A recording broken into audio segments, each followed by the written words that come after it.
All right, all right. Welcome to chapter 4. Chapter 4, how your emotions impact your trading performance. Here we go. Everybody's favorite subject, how you feel. But this is the game changer. Okay, nobody wants to do this, and those who do it are successful. Go figure. Okay? In chapter 4, Jared Tendler gets to the heart of what every trader feels but struggles to articulate because we're not good with our emotions usually. Trading is emotional torture because it constantly exposes your weakness. Let me get into this a little bit, all right? Before you click off the video, I'm telling you, this is like game changing information here. It's not coming from me, but it is coming from my experience that when I applied this, it works. Okay? Here we go. Every tick, every loss, every missed trade feels personal. Why? Because trading is unlike anything else. You're risking your money in real time. You're consistently being judged by the market and yourself. Okay? You're facing uncertainty moment after moment. This is uncomfortable. Tom Hogarth in his books talks about, if you want to be a good trader, you have to learn to be uncomfortable. Jared Tendler right here is telling us why we feel so uncomfortable. Why is trading emotional torture? Like I said, I've worked with a lot of people, and mentored a lot of people in day trading. One of the biggest things I get is people want to become super scalpers, right?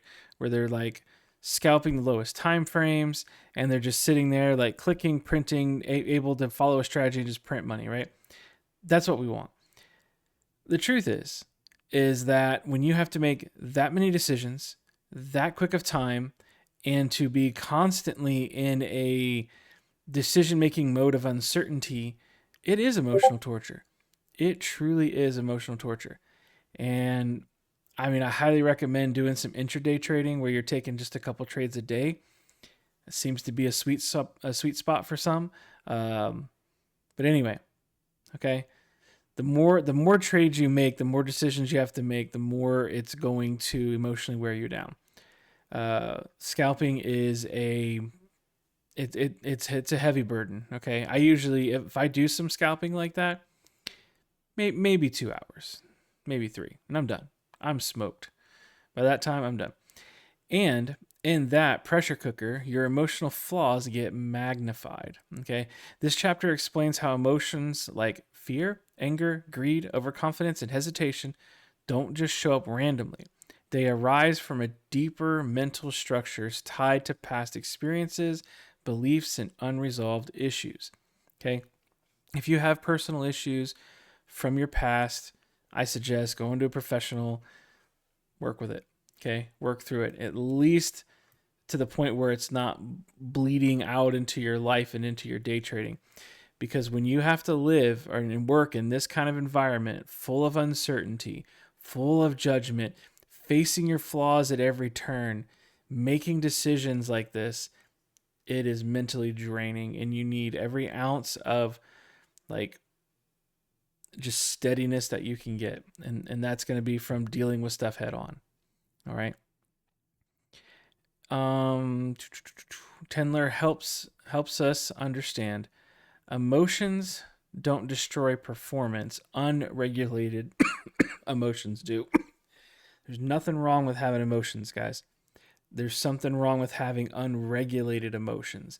There's something wrong with seeing a big giant green candle skyrocket off your chart and you're like and you get that like sick feeling or that, anxious or anxiety or that FOMO. You're like, "Oh, I missed it." That cannot drive you. If that emotion drives you into a behavior that you know you're not supposed to do, this is where you need to start working with it, right? This is where you need to start journaling and making notes on that kind of stuff, okay?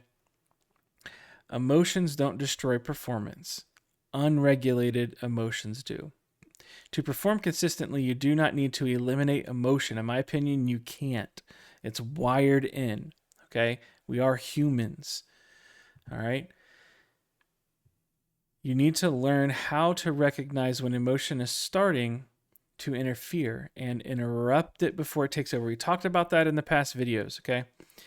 Whenever I feel FOMO coming, I interrupt it and I say stop.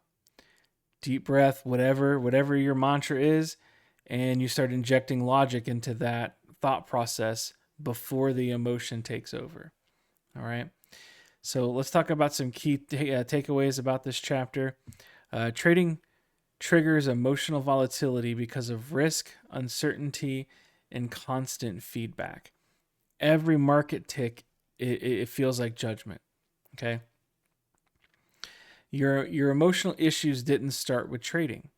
They just get exposed by it. Okay. He talks about this in depth in the book. You guys got to go read it. If you do have any emotional past issues, they're going to show up in trading because of the type of microscope that you're under, and it's usually yourself. Okay. I'm not talking about live trading. It's a whole different ballgame. I'm talking about having that magnifying glass right there on you and yourself watching. Okay. It's hard. Okay. So emotions are not inherently bad. They provide feedback and information. Okay. So we're not just kicking like emotions to the curb and say no more emotions. Like I said, you can't, in my opinion, you can't eliminate them. But what you can do is you can learn how, like FOMO, you can see the big giant green candle, you can get all anxious and oh no, I missed it, and excited, and all that stuff all at the same time. But you can go, but I know I'll just let this one go because I got 99 trades. I got 99 other trades coming, and out of 100, I don't need to have this one trade, right? So the biggest thing is being able to interrupt your emotions, inject new logic, and remember, your emotional issues didn't start with trading. They're just getting exposed by it. Okay. And like I said, emotions are not inherently bad. They provide feedback and information to you. It's very important. The problem is when they become too intense, too subtle to detect, or linger too long. That's the problem. Okay.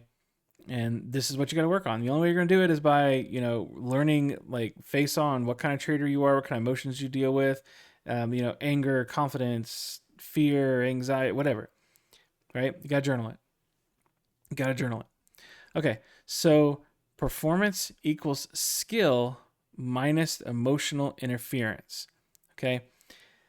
I have played some one-on-one basketball with people that I won. And I never should have. Okay, I used to play street ball. I never should have won that. They outskilled me by far. Actually, there's one instance in very specific.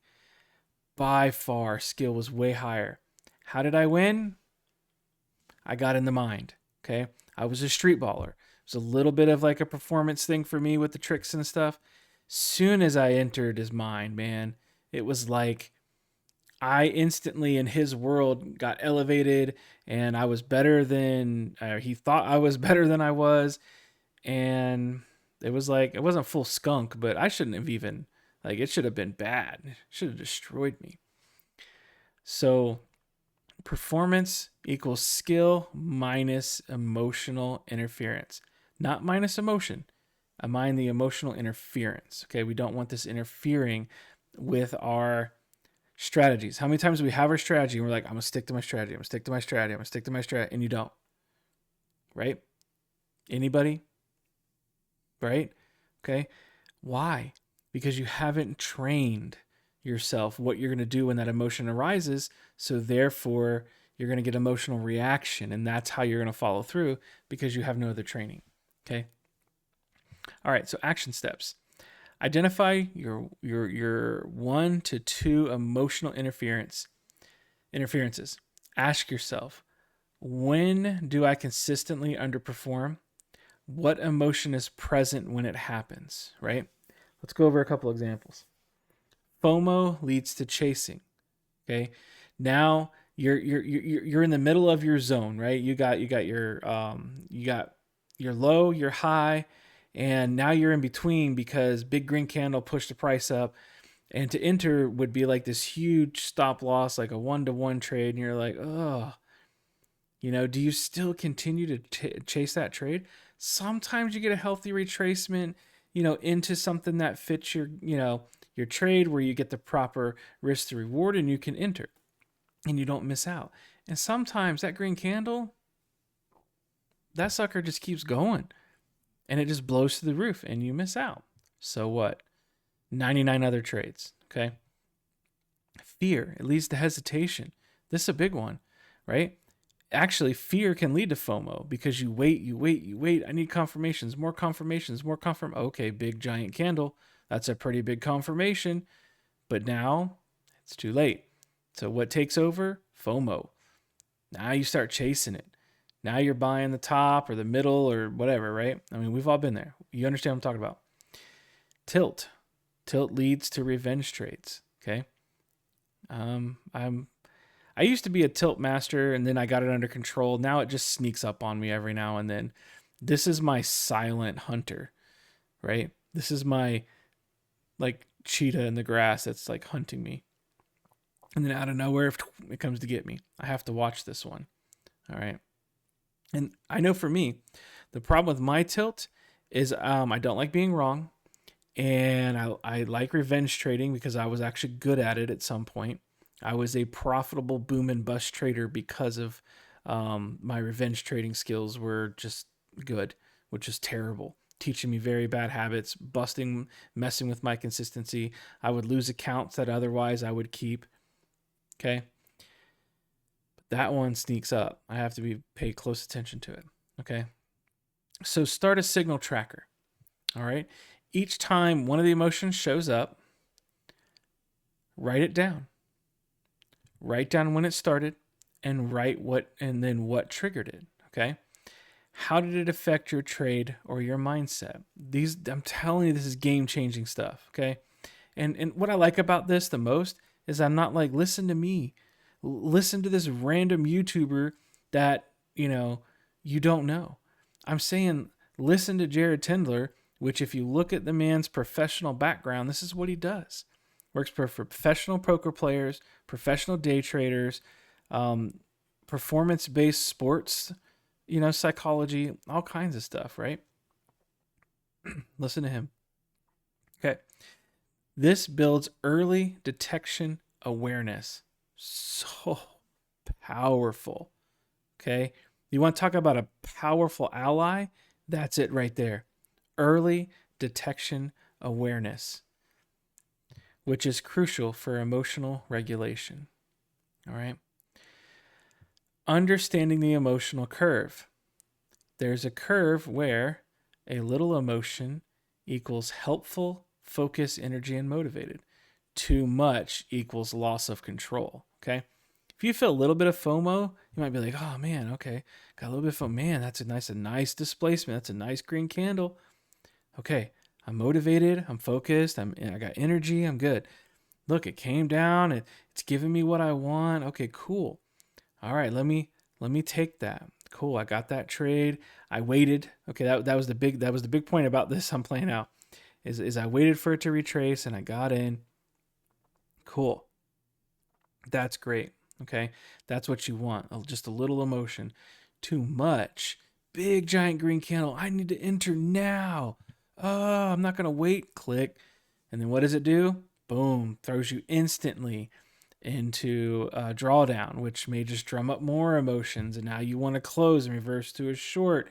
And then you miss that bullish sign of it coming out of a fair value gap. And boom, now you're short stopped out. So you're down 2 trades.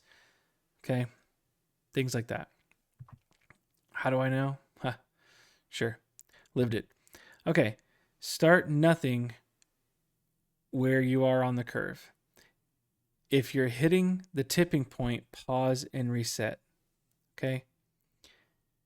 When you're actually on the curve of the emotion, just chill. All right? Start noting where you're at. Pay attention to where you are on the curve. If you're hitting the tipping point, right? So just imagine a curve. Okay? And if you're tipping towards out of control emotion, loss of control, just pause and reset. All right. If you have just a little bit of emotion, it's healthy and that's normal and it's not affecting your behavior in your trading, that's fine. That's normal. Okay. We're not going to be emotionless doing this. Okay. So start noting where you're at on the curve. Like we set up here. Signal tracker. Okay. Builds an early detection awareness. If you can see yourself where you're at on the curve, you can detect early before you get to the tipping point and you can tip it back. Okay. All right. So create an interruption protocol. This is from another video, isn't it? All right. Pick a ritual. When you feel the emotions ramping up. You step away from your screen 1 to 2 minutes. Okay. If you can't step away for 1 to 2 minutes, there's probably like a gambling addiction going on. Okay. You need to be able to step away. Use a reset phrase. Breathe, observe, recenter. I know this seems hokey, but I'm telling you, this is the kind of stuff that works for humans and human behavior. Okay. I mean, you could make this whatever you want it to. This is not even mine. This is just something that I put in here, like whatever. Breathe, observe, recenter, just go with it. Just roll. Okay. Journal in the moment or mark your chart for a later review. Very important. Okay. This whole journaling thing. All right. I used to not want to journal and I used to not want to do that stuff. Now it's more of like a live ongoing thing that I do where I'm journaling live.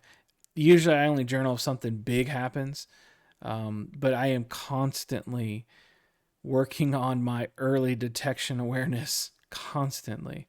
Okay. And it's huge. It's valuable. All right. Over time, this becomes automatic and powerful. I agree. I really do. All right. So let's get to some encouragement. Here we go. If trading feels draining, frustrating, or even emotionally torturous sometimes, you're not broken. You are just facing yourself, and that's uncomfortable but necessary. I think that was the biggest thing for me, is the exposure to my failures, right? The exposure to my greed. I'm like, man, I'm not greedy. What are you talking about? Dude, my greed was off the chart. It was off the chain, son. All right, that greed was strong, but it was fueled by ambition. But see, on that curvature, right, of that emotional curvature, I was like tipping constantly because of greed and emotion, right? And greed and ambition. Okay. So just know you're facing yourself. Know that that's uncomfortable but necessary. Okay. This is where the transformation begins. You're not just learning. You're not just learning to trade better. You're learning to manage stress, uncertainty, and challenge like a pro. Okay. Navy SEALs. Navy SEALs don't read books on how to be Navy SEALs overseas and kick in doors and, do house sweeps and defuse bombs and like all this craziness. Okay. Of course, they do some study, right, on how to do this stuff, especially if you're defusing the bomb. You kind of got to know a few technical things. Okay. But one of the biggest things they train on is the emotional, like, control, their self-awareness, and being able to kind of like detach a little from their emotions so that way they can continue to play out logically whatever the plan is, right? They know how to sweep a house and they do it whether there's gunfire or there's no gunfire. They've got it down, okay? They train specifically to do this. So if you're serious about this, you need to learn to manage the stress, you need to learn to be uncomfortable and live in that uncertainty, and you need to learn to face these challenges like a pro. And every time you pause, observe, and make a better decision, you're proving to yourself that you can grow beyond your old limits. Okay. You guys can do this for real. Okay. You can learn to be better than you are today, right? By practicing the stuff you need to do tomorrow, right? Put the hard work in, do the journaling, face your emotions, face your fears, work with yourself on this stuff, train it, learn to pause. Learn all this stuff that we're talking about, right? You're not here to be perfect. You're here to become unshakable. Hope this has been helpful to you, and I will see you guys in the next video.